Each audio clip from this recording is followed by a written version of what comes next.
මම විසායක කොල්ලින් මීරක්කොඩි දේශීය විසායක බලගැන්වීමේ සංවිධානයේ සභාපති. ගරු මාධ්‍යවේදීන් සියලු දෙනාගේම අවසරයි. අද මේ මාධ්‍ය සාකච්ඡාව පැවැත්වීම සඳහා අපි මේ ස්ථාන පැමිණියේ ඇත්තෙන්ම ඊයේ දවසේ ගම්පහ දිස්ත්‍රික්කයේ මේ දොම්පේ ආසනයේ වැකේ ඒජී ඔෆිස් එකේදී සියලුම ව්‍යවසායකින්ට දැනුම් දීමක් කරලා තිබුණා. මේ තමන්ගේ තියෙන ප්‍රශ්න පිළිබඳ සාකච්ඡා කිරීම සඳහා එතනට මහින්ද ජයසිංහ නියෝජ්‍ය ඇමතිතුමත් කම්කරු නියෝජ්‍ය ඇමතිතුමත් එතෙන්ට සහභාගී වෙනවා කියලා. ඉතින් මම හිතනවා අපි ලොකු විශ්වාසයෙන් යුක්තව දේශීය ව්‍යවසායක බලගැන්වීමේ සංවිධානයේ මමත් මගේ ලේකම්තුමන් මගේ උප ලේකම්තුමත් ඇතුළු අපි විශාල පිරිසක් මේ අවස්ථාවට සහභාගී වුණා. මොකද රජය විසින් මේ ව්‍යවසායකයන් පිළිබඳ යම්සි දැනුවත් කිරීමක් තියෙන නිසා අපි ඇත්තෙන්ම මේ වැදගත් සාකච්ඡාව නිසා අපි මේ අවස්ථාවට සහභාගී වුණා.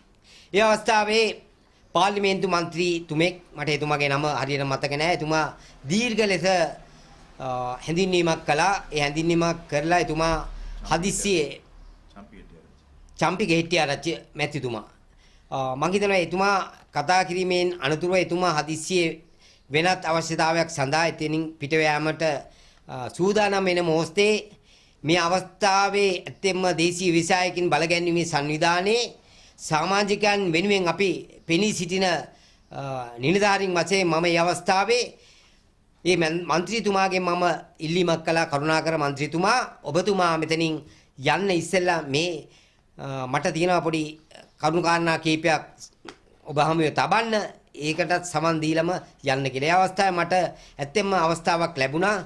ඉතින් මම දිගින් දිගටම පෙන්වා දුන්නේ මෙතෙක් මේ රටේ පැවති සියලුම රජයන් විසින් මේ අසාදු ලේඛන ගත වෙලා ඉන්න මේ ව්‍යාපාරිකයින්ට මම හිතනවා මේ අසාදු ලේඛන ගත වෙලා ඉන්න ව්‍යාපාරිකයින් තමන්ගේ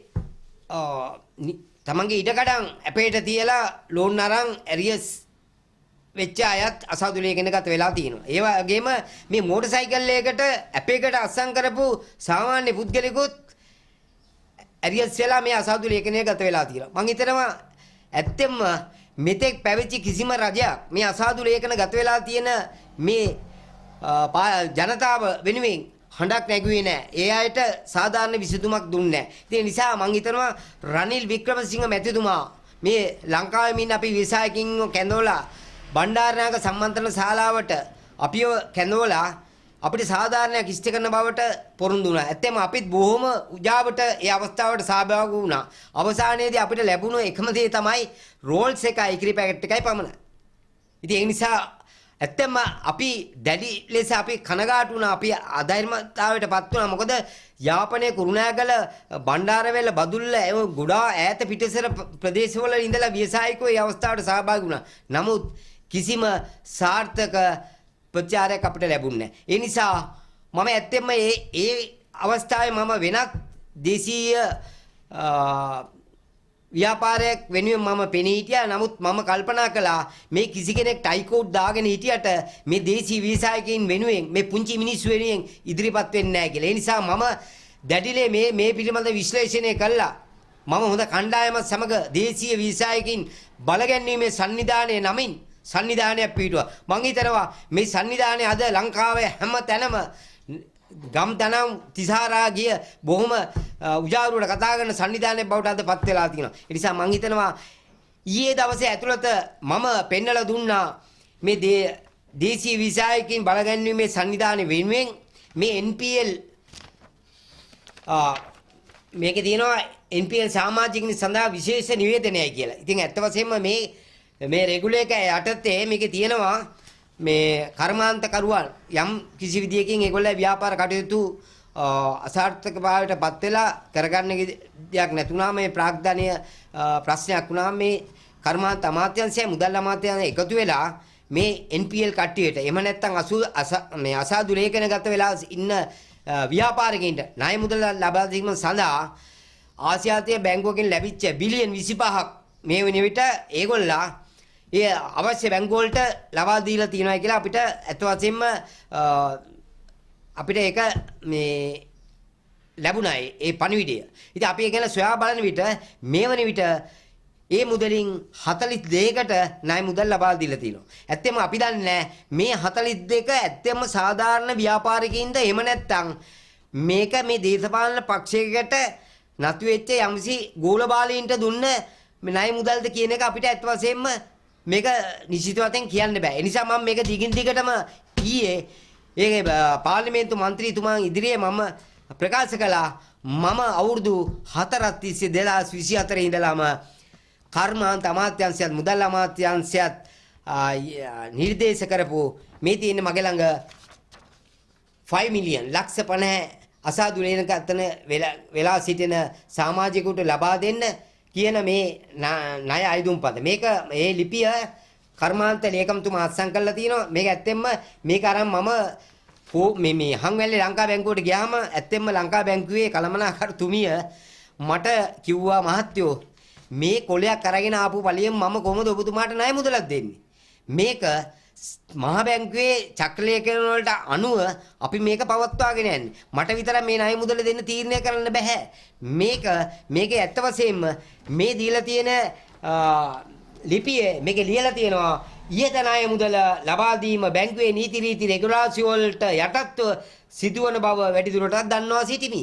ඉතින් ඒක නිසා මේක කර්මාන්ත අමාත්‍යාංශයේ මොන නිලධාරියා මේක මේ ලියුම අත්සන් කරලා දුන්නත් මේක බැංකුවේ කළමනාකරුන්ට අවශ්‍ය වුණ විදිහට තමයි මේ ණය මුදල් ලබා දෙන්නේ. ඒ නිසා කොපමණ ණය මුදල් මේ කර්මාන්ත අමාත්‍යාංශයෙන් බැංකු වල මේ ලබා දුන්නත් ඒ බැංකුවේ කළමනාකරුවන්ට අවශ්‍ය ගැළපෙන ඒ අයට ණය එකතු කර ගැනීමේ ව්‍යාපාරිකයින්ට පමණයි මේ මුදල් ලබා දෙන්නේ. අපි වගේ අය ගියාම කියන්නේ මේ ණය මුදල් ලබා දීලා ඉවරයි කියලා. ඒ නිසා මම ඊයේ දවසේ ඇතුළතව අපි ඇත්තෙන්ම පැය ගාණක් අපි මේ දිසාපතිතුමත් එක්ක ඒ බැංකුව කළමනාකරුත් එක්ක අපි සාකච්ඡා කළා. එතුමලා මොකද එතුමලාට කරන්න දෙයක් නැහැ. පාර්ලිමේන්තු මන්ත්‍රීවරුන් ඇවිල්ලා මේ බැගෑපත් වෙලා මේකට සහභාගී වෙන්නේ කියලා කිව්වට පස්සේ එතුමලත් ඇවිල්ලා ඒ කොළ අරගෙන ඇවිල්ලා මෙහෙමයි මේ ණය මුදල් මේ විදිහට දෙනවා කියලා ප්‍රකාශ කළා පමණයි. නමුත් මේ අසාදු ලේඛන ගත වෙලා සිටින අයට කොයි විදියටද ණය මුදලක් ලබා දෙන්න කියන එක නිශ්චිත වශයෙන් කිසිම කෙනෙක් පාර්ලිමේන්තු මන්ත්‍රී කෙනෙක්වත් දිසාපතිතුමාවත් බැංකු කළමනාකරුවවත් කිසි කෙනෙක් ප්‍රකාශ කළේ නැහැ. ඒ නිසා අපි ඒ වැඩසටහන ඇත්තෙන්ම කිසිම කෙනෙක් එතෙන්ට මං හිතන විදියට අපිට වඩා තර්ක විතර්ක කරන්න මේ අවස්ථාවට සහභාගී වුණා. අහිංසක දුපත් ව්‍යාපාරික ප්‍රමාණයක් තමයි ඇවිල්ලා හිටියේ. අපි තමයි ඇත්තෙන්ම මේ අවස්ථාවට සහභාගී වෙන්නේ. සමහර විට පාර්ලිමේන්තු මන්ත්‍රීතුමාලාත් හිතන්නේ නැති අපි කොහොමද කියලා. මොකද ඇත්තෙන්ම මගේ ව්‍යාපාර කටයුතු මං කරගෙන යන ගම්පහ දිස්ත්‍රික්කයේ තිත්තපත්තන. එතකොට මගේ බැංකු ගිණුම් තියෙන්නේ හංවැල්ලේ.